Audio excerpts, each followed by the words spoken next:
And that was Shiny Stockings by the Wolves. And who's our tenor in here?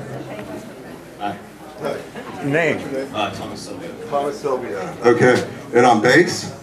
Cheyenne Brennan. Cheyenne. Cheyenne Brennan. And on drums? Tessier. And on guitar? Ryan Dillay. And keyboard? Michael Campion. Okay. Great. You guys sound wonderful. Thank you so much. What Ray Adams and the students at Indian River Charter High School are going to present to you right now is something really phenomenal. You're going to be really wowed. But the history and how all of this happened, I'll just give you a brief synopsis. And you all know that the writer, Zora Neale Hurston, spent her last days here in Fort Pierce, and she died. She wrote the novel, a highly acclaimed novel, Their Eyes Were Watching God. And before, she had written it, and she had moved back to Florida, and she was living in Ugali, and she happened to develop a correspondence or a friendship with the great Waldo Sexton. And Waldo Sexton was a big Vero Beach developer who developed the Ocean Grill restaurant, the Driftwood Inn, the patio, and many McKee Botanical Gardens, and many other places. Well, they had a correspondence, and nobody knew about this, and she had written a short story that she was trying to get published, and Waldo was helping her do this, but nobody knew about this. Well, Waldo's son, Ralph, died 3 years ago, and his wife was going through his desk, taking care of his affairs and everything, and she comes across these wonderful letters between Waldo and Zora Neale Hurston, and Chris was kind enough to share them, and Chris is I hope I'm not taking your thing. And Chris was kind enough to share them with the charter high school in Indian River County. And they have a performing arts department. And Chris is a former dancer and a former teacher there. And so they developed the musical based on these letters and based on the life of Waldo Sexton and Zora Neale Hurston. So in the audience today, I want to introduce a couple of people. First of all, we have Chris Sexton, who found the letters. We have Mark Tripson, Waldo Sexton's grandson. And if you really want to hear some storytelling, just talk to Mark afterwards. And we also have a dear friend of mine that we met when we first started the magazine. And she was on stage last year. We did a presentation with her. She's the owner of Granny's Restaurant. It's the longest continuously running business on Avenue D in Fort Pierce. And it's a beautiful restaurant. It's the only restaurant that the New York Times, the only restaurant on the Treasure Coast that the New York Times has given a review of, to receive a New York Times review. Granny's Restaurant on Avenue D. I hope that you'll visit it and visit it very soon. But not today, it's closed on Saturdays. That's how, but the great thing is, we wanted to make history come alive. So Hassie was able to meet with the kids producing today's performance. She was able to meet Maya, who you'll see. And so I would like all of you guys to stand, please. Chris, Mark, and Hassie.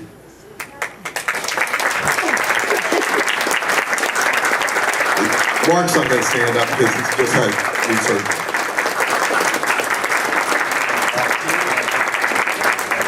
Okay, thank you. And I'll turn it over to Ray's. Just one commercial, and that is you get a free subscription for coming today to Indian River Magazine. So just sign up for it at the Indian River Magazine tent. And that's it. Thank you very much and enjoy the show. Good afternoon. Since Chris Sexton was a former member of the faculty and dance actually was the original founding director of dance at our school, Chris and I actually go back to when I first came to Vero Beach in 1983, so we've been friends and danced and done many performances. When she came up with this idea of showing us the letters, she knew that what's unique about the Indian River Charter High School Schumann School for the Visual and Performing Arts, that's the full title, is that each semester we feature a time period. So we go back and we do the curriculum based upon the Renaissance, the classical, the Romantics. This happens to be modernism. We're right now in this particular semester in postmodernism. So I told Chris, I said, just wait till we get to modernism. It'll fit in beautifully because it'll relate to the jazz scene that we're going to be doing in this, and that's why we brought along part of the Wolves here. We also have some dancers that'll be coming out on the end of the show here to highlight as well with this. But we knew that we could pull these letters in and make it work and make it a living history, because we realized too with students, it's so much better. Yeah, you can read history in a book, but how much better is it when you can actually live that history? And not only that, you live in a neighborhood where all of this history took place, and you can find out about this rich area of the Treasure Coast through these letters and research that went into this. And I'd like to bring up just briefly Jeremy Mazzina, who is another assistant director at the school. He actually sat down with myself and Sean Sexton, and one night we hashed out all of these letters and stories about the Treasure Coast and said, what can we condense into a 2-hour presentation that you're going to get just a taste of this morning? Thank you very much, Dr. Allen. I feel obligated with this crowd to discuss the history a little bit of the show that you're about to watch. Very blessed to have that letters of correspondence from the Sexton family. Thank you so much for that. It was fascinating to delve into it and begin working on the script, writing it. And I wanted to recommend to you 2 biographies if you'd like to learn more about Waldo Sexton and Zora Neale Hurston. There's Tales of Waldo Sexton by George Gross, which is a great biography on him, and then Wrapped in Rainbows by Valerie Boyd, which is a wonderful biography of Zora Neale Hurston. So encourage you to check that out after you see the show today, and hope you enjoy. Thanks. One thing, I've been doing so many of these, I got a little mixed up. I forgot to mention that Hassie Russ was a student of Zora Neale Hurston, and so she knew Zora very well, and that's why the connection. So I apologize for that. And just 2 other things in Author's Alley. There are 2 books by the St. Lucie County Historical Society is selling on Zora Neale Hurston. One's about her friendship with Marjorie Keenan Rawlings, which plays into this today. So, okay, Chris is going to say something.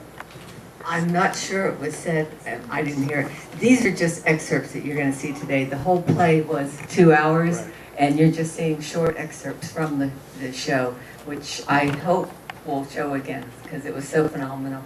So. Dear Mr. Sexton, no, I did not lose my enthusiasm for the piece about your guinea cows, but life has been very unkind to me for a long time. I have known the depths of despair since I talked with you. I feel that I have been in Hell's Kitchen and licked out all the pots. First, I lost some assets, and the worry brought on my gallbladder trouble again, then kidney complications. It is a horrible thing to find yourselves stony broke. If all cells that I am getting in now, I will be in easy circumstances again. But more than all, I want the consciousness of doing a fine job on what I send in.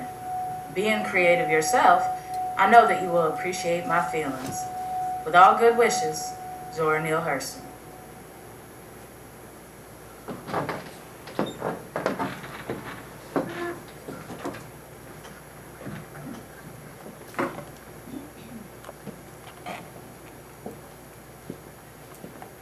Hey there.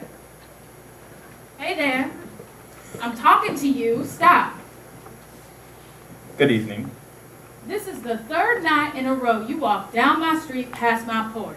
Where are you coming from and where are you going? I've been working in the turpentine camps and now I'm headed home. How old are you? 24. Just a baby. Now old enough to realize it's never prosperous to lie to a woman. No one walks this way home from camp. How old are you? Well, now you're being downright dangerous. But since you asked, I'm 33. Okay. That's 3 strikes. Sorry. I meant no offense. What's your name? Or shall I just call you Mr. Rude? Well, my name is Percival, but my friends call me Percy. I was only curious about you. I've been meaning to work up the courage to say hello, but I haven't been able to. Well, just saying hello would have saved us both a lot of trouble. I feel like a fool. You don't sound like one. You sound like a half-educated man. Rude, but educated.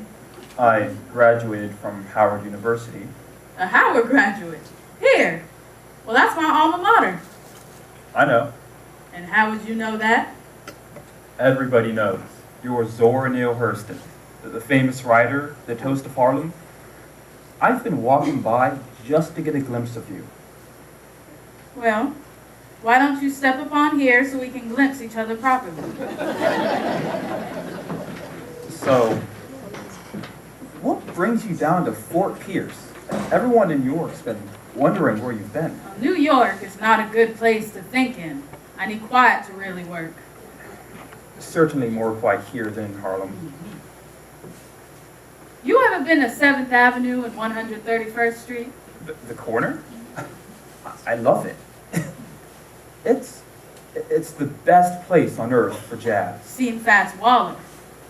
And Duke Ellington, and Charlie Johnson, and all the rest.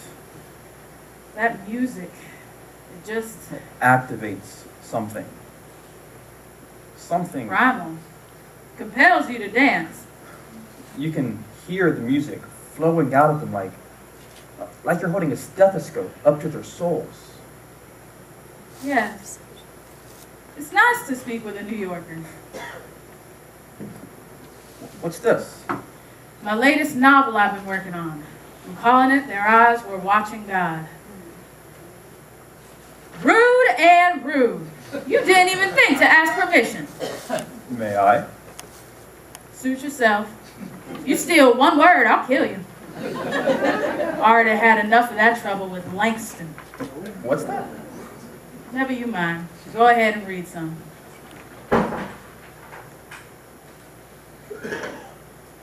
You got to go there to know there. I like that. Personal credo of mine. How so? Well, you called me a writer, but more than that, I'm a cultural anthropologist. I research the lives of black folk working in turpentine camps, phosphate mines, and lumber mills. And every time, I immerse myself in their struggles and their victories.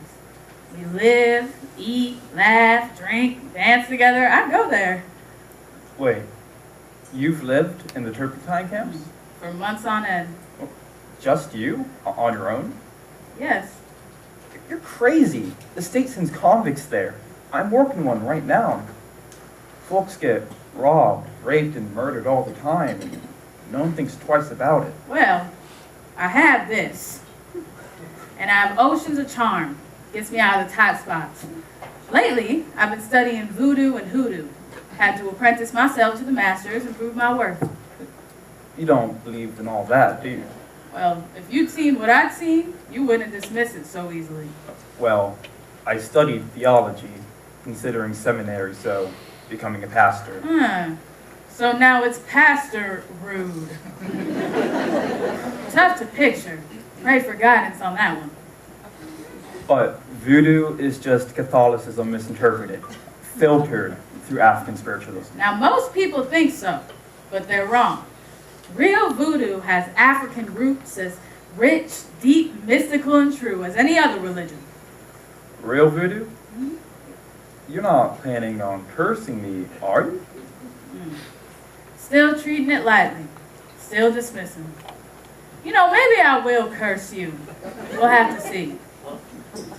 So, what else do you think about the writing?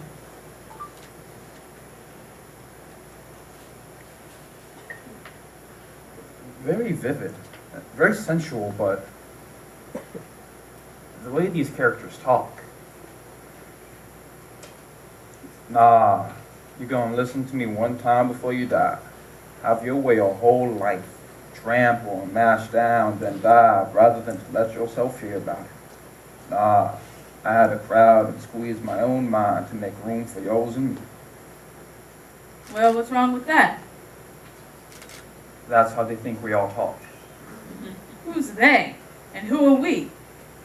That's how the white folks think all the black folks talk.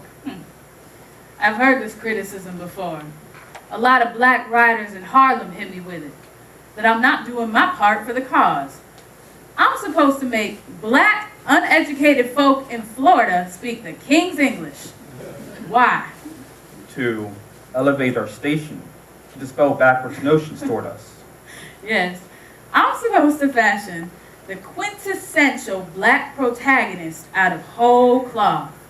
Pure, noble, intelligent, downtrodden, and rebellious. Listen, white folk who hold those backwards notions, they ain't gonna have their minds changed by me. I ain't writing it for them. My protagonist, Janie, she's a black woman in Florida, and that's how she speaks. Anything else would be disingenuous. I want to tell her story, and I want to tell it true, because her story is every woman's story. It deserves to be told. She is elevated. I guess I never thought of it that way. And besides, black Southern diction is glorious. I slipped into my New York college vernacular with you, but I'm a Southerner. I have the map of Dixie on my tongue.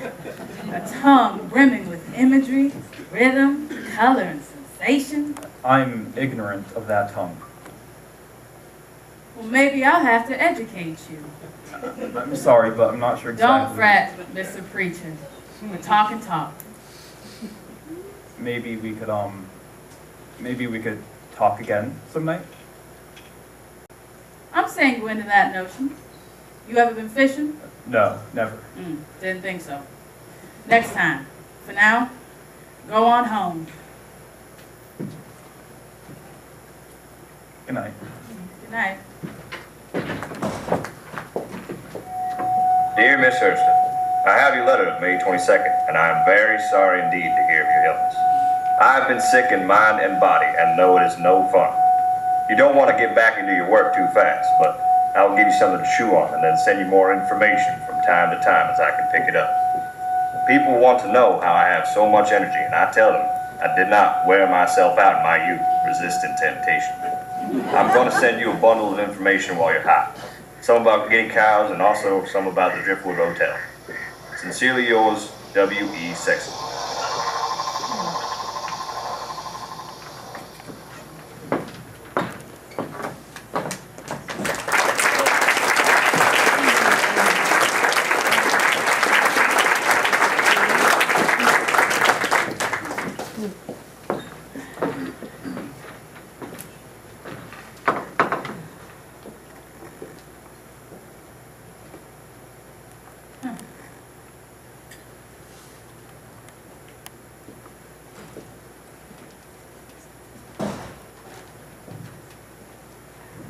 tea. Always late. Good evening. Pretty one at that. Day is dusking on down. I have a present for you. Really? Yes, I thought that you might like this. Well, you ain't expecting me to wait. No. To make up for my rudeness, go ahead and open it.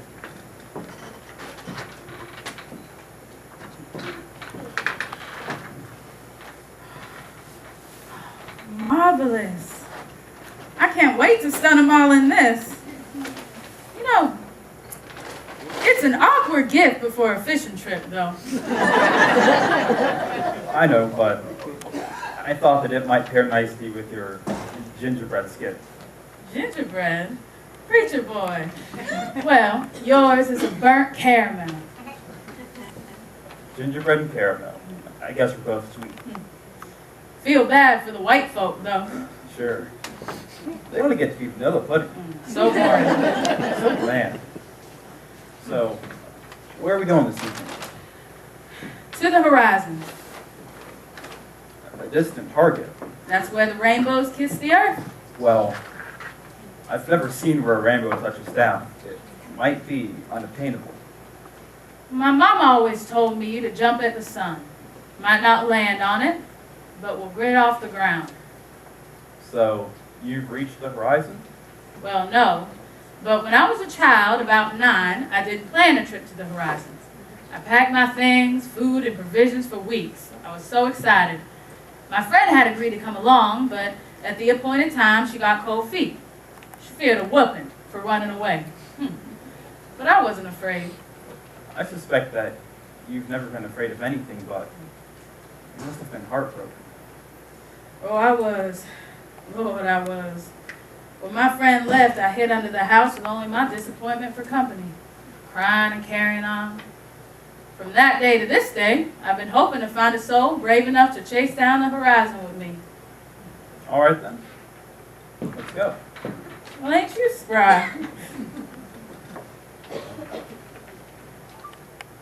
Oh, Lord, dang it. Wonderful stuff, really. Wonderful? Sure. Chock full of moisture and fertility. All the gorgeous possibilities for growth are hidden right here in this muck. Nature has upended her horn of plenty here. Well, there certainly are a lot of bugs. There's a lot of a lot. I spent some time farming down on in the muck in the Everglades. Every square inch is alive. I hope that I love it like you do someday. I've only been here for a couple of months. Just open up to it, Percy. Birds crooning day and night, leafy pines whispering to you, sand tickling your flesh, thunderstorms rattling your teeth. The sky so blue, there's no words to describe them. Beautiful, but it's a more savage sort of paradise than what I had in mind. The mind is its own place, and in itself, Can make a heaven of hell a hell of heaven. Paradise Lost, one of my favorites. Mine too. Before I was in high school, I found a copy of it in the trash. Poor thing didn't even have a cover. I luxuriated in Milton's syllables and rhythms. Without ever having heard, he's one of the greatest poets of the world. I read it because I liked it. Same reason you tell the stories of black folks in Florida, huh? You just enjoy it? Precisely. I don't need anyone, white or black, to tell me what is and isn't art. You're learning. And you can quote Milton. Maybe you're teachable after all. What is dark within me, illuminates. All right, now you're just showing off. But I am glad to know they still teach Paradise Lost at Howard. Well, you would know. You were there just recently, seeing as you're only 33 years old. And here you were, doing so well. You do remember that I have a gun, right? Do you even know how to use that? Do you? I've had a pen for myself. Okay, sure. Look, I'll protect you. Come on, let's fish.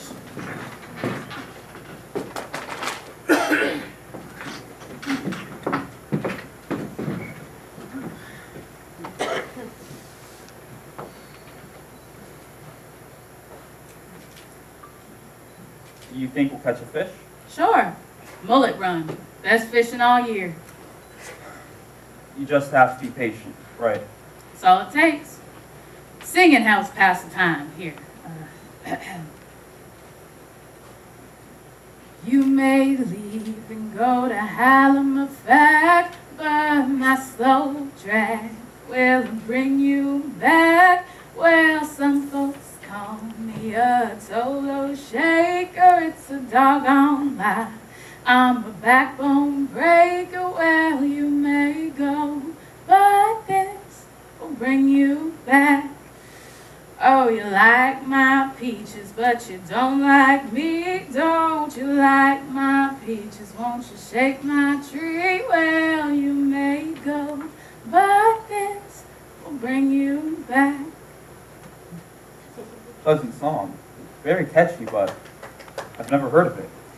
It's not many left singing that one these days. I recorded it during my anthropological studies, collecting African folk music in the South. You know, you look a lot like Skookums. What are you saying? Skookums, the Indian woman on the bags of Skookums apples. Ah, her. I'm a hell of a lot better looking than her. True, but both have that gingerbread skin, full lips, cute dimples, and bright copper eyes.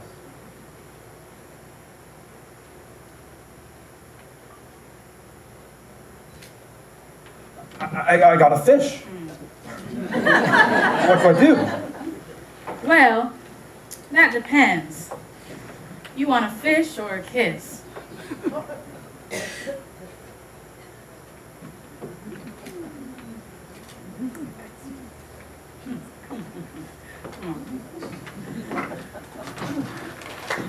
Dear Mr. Sexton, the original material arrived Tuesday, and I am utterly delighted with it. I am just as active on it as double muscle in a pasture full of heifers. Thanks 10 million times for your cooperation, and please pray that the piece knocks Stuart Rose, at the Saturday Evening Post editor, for a loop the minute he sees it. It is not just the money part of it. I really believe that a truly great article is inherent in the material I have to work on. With faithful feelings, Zora Neale Hurston. P.S. My agent just wrote me that an editor at Macmillan's wants to buy me from Scribner's on my next book. I'm going to offer them 2 themes for a choice. A biography of you as one.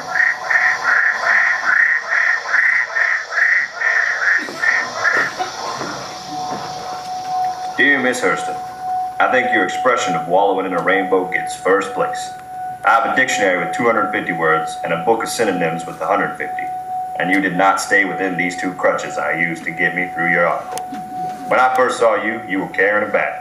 I wondered what you had in it. Now I know that you were carrying your vocabulary.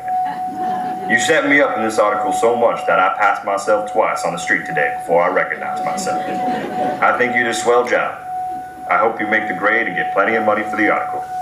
Sincerely yours, W.E. Sexton.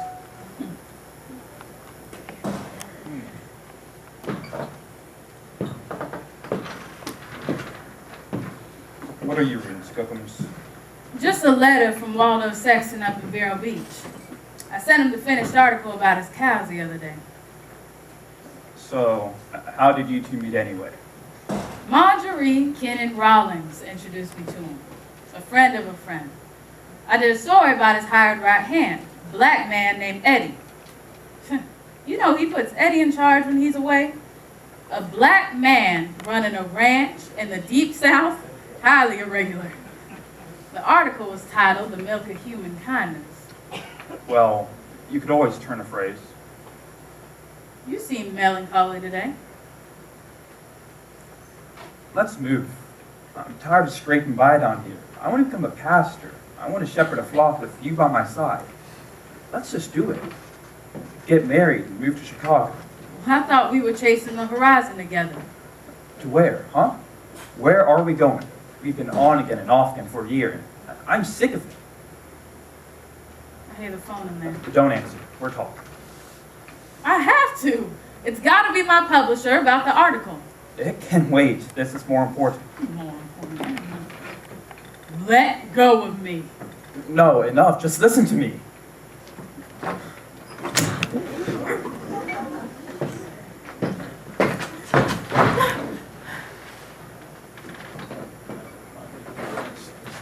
I'm sorry. Go! Just go!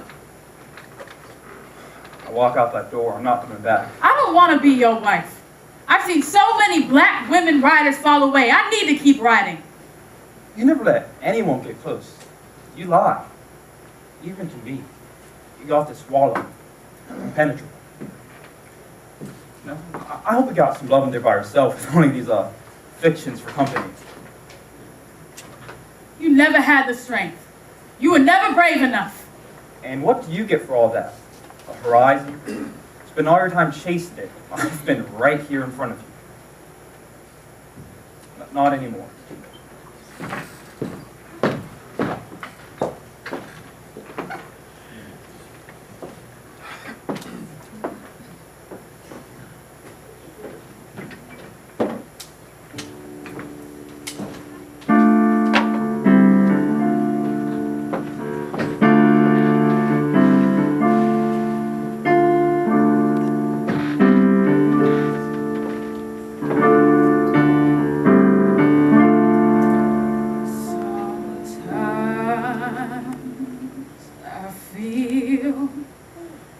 Like a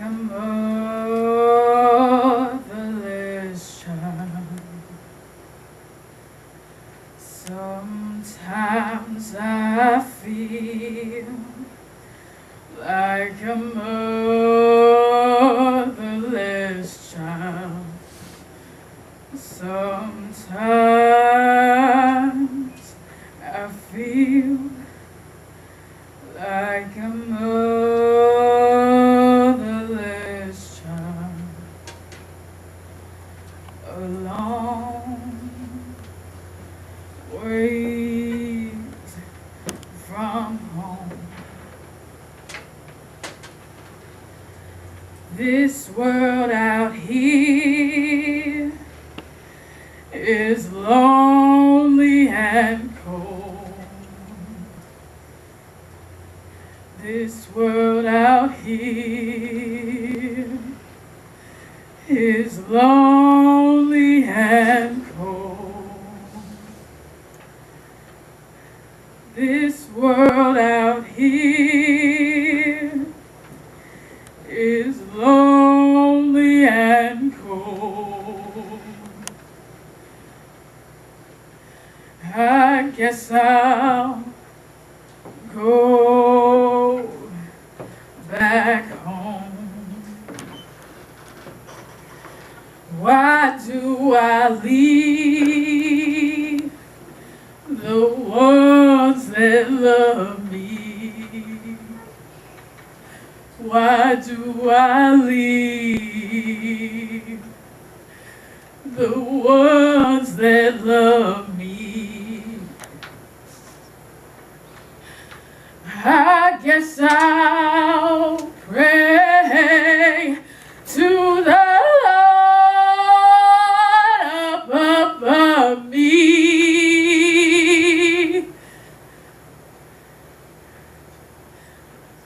to send me on back home.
embodied independence.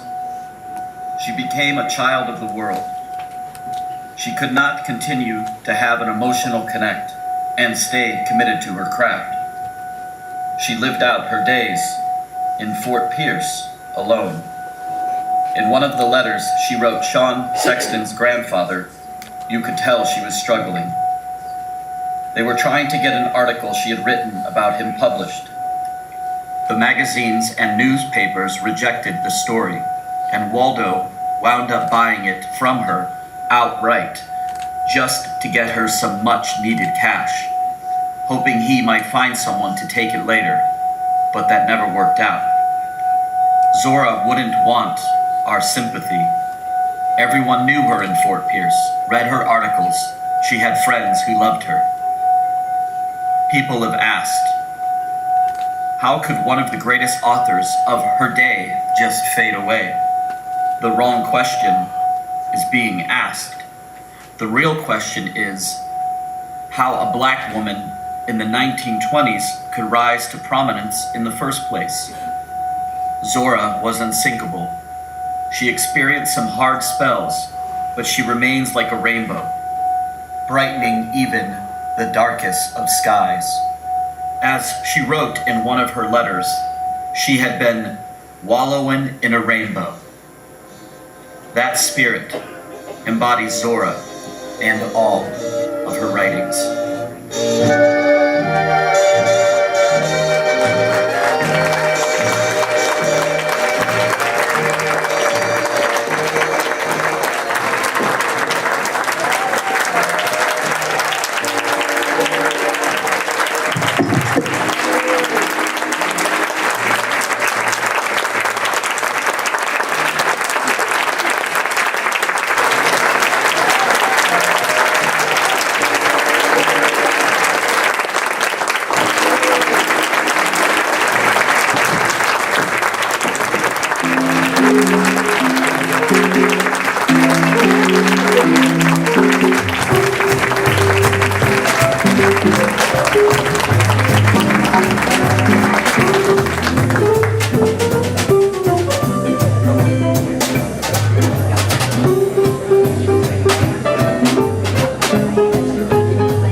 Thank you, everybody. Hope you'll come back at 1:30. And after they finish playing it and take the age ring, we'll talk just a little with Hassie about Zora Neale Hurston, if you'd like to stay with them.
have a few minutes with Miss Hassie Russ here. Hassie was, come on, she was a student of Zora Neale Hurston.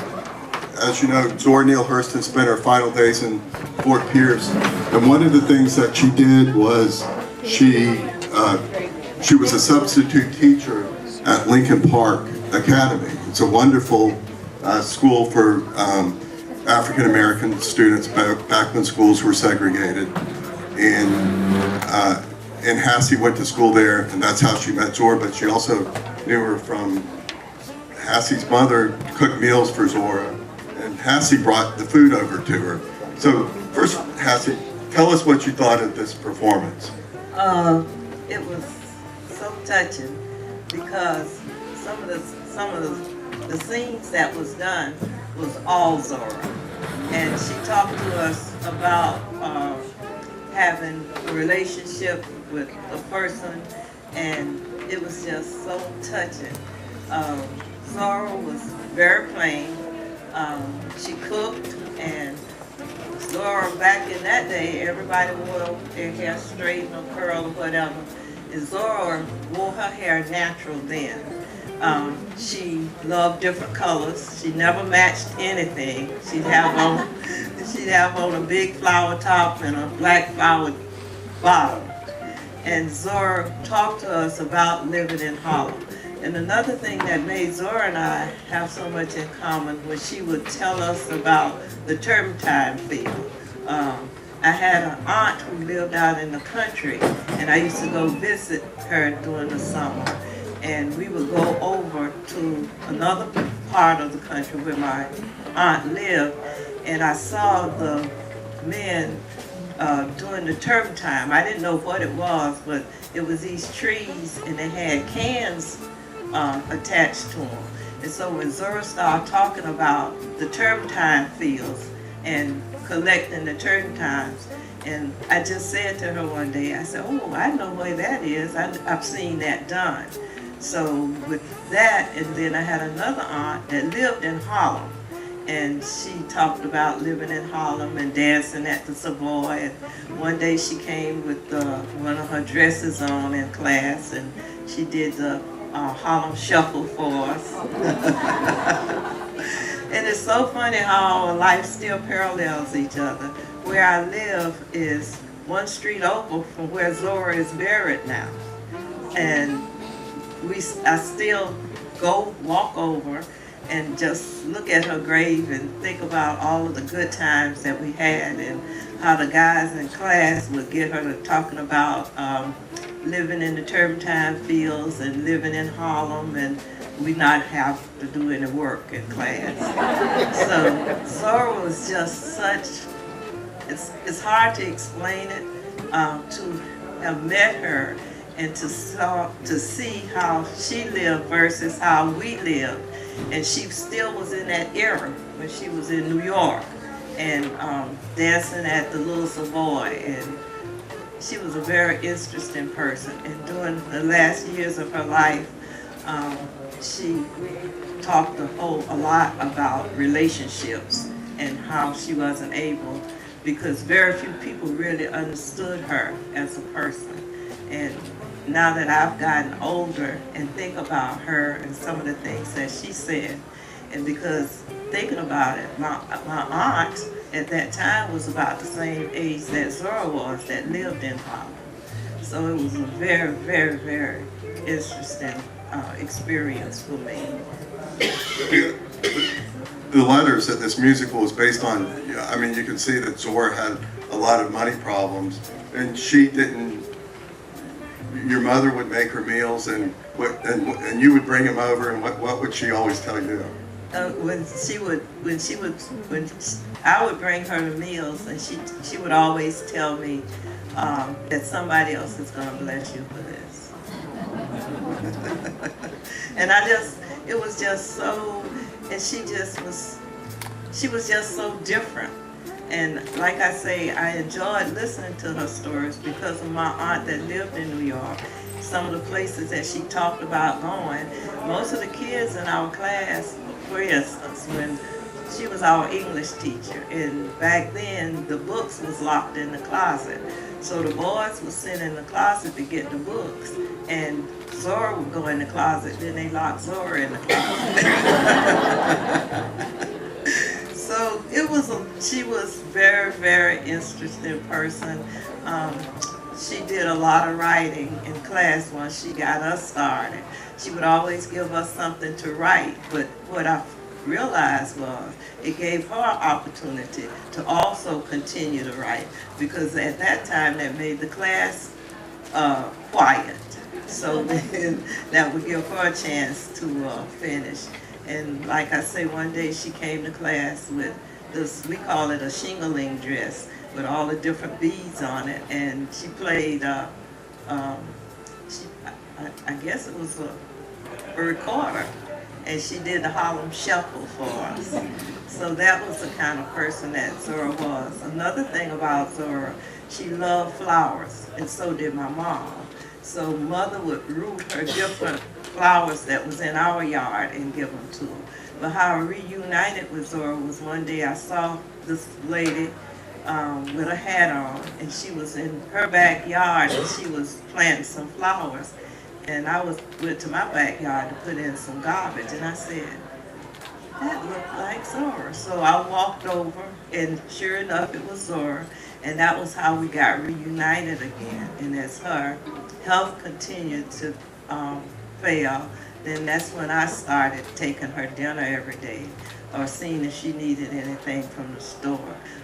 We lived in, Dr. Benton had just built a quarters for the black community, and our back doors joined each other. And the one thing that I've been looking for a long time that Zora had that I would like to put in the house, she had a 2-burner all stove that she cooked on. And I used to get the kerosene for her to put in the stove to cook. And it's just something that I really would love to see in that house to make it complete. That's really sweet. That's something else we'll have to do, to try to do. Maybe we can, like I said, we got the marker last year for the circus performer, Lucia Zora, maybe this year. We can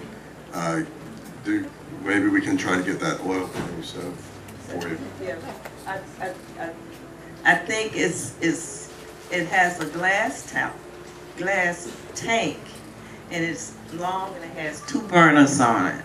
And this is what she used to cook. She didn't have a regular stove. And I think because of her living style and over the years of her life, she wanted to be what she used to be. And she didn't have a desk. She had 2 crates that back in the day that they used to ship tomatoes in, and she had a board across it, and that's how she did her writing. Oh, I never knew that. That's really remarkable. What an image. I see some questions. I'll take one because the next show is starting at 1:30. Yes, if you'll just stand and ask the question. Is her house open? Yes, her house is open, and it's like 2 streets over from Lincoln Park Academy. And if I had known, I would have gotten the information from the Benton family, who was in charge of the house. And it is open for visits. And her grave you can visit that too. But best of all, if you come to Granny's Kitchen on, is it 7th Street? Okay, 9th Street and Avenue D. You can come and talk to this lovely woman in person. Her husband Charles makes the breakfast, and Hassie makes the lunch. So if you get, she makes the lunch in advance, but you're kind of available around 11. I was lucky the other day I caught her at 11, and we had a great talk. We do breakfast from 7 to 11 and lunch from 11 to 3. We're in the process of getting ready to retire after 53 years. So We used to be open on Saturdays, but we're not open on Saturdays. Our children convinced us that we needed to be closed. So if anybody wants to continue the tradition, anybody interested in the restaurant business, March 1st is The restaurant is still, it's for sale. We sold the building, but the restaurant is still for sale. Anybody that's interested in the restaurant. Thank you. Thank you, Hassie. And thanks to the wonderful kids at Indian River Charter High School. The musicians were great. The leads were incredible. And the dancers were phenomenal. What a great combination. Thank you all.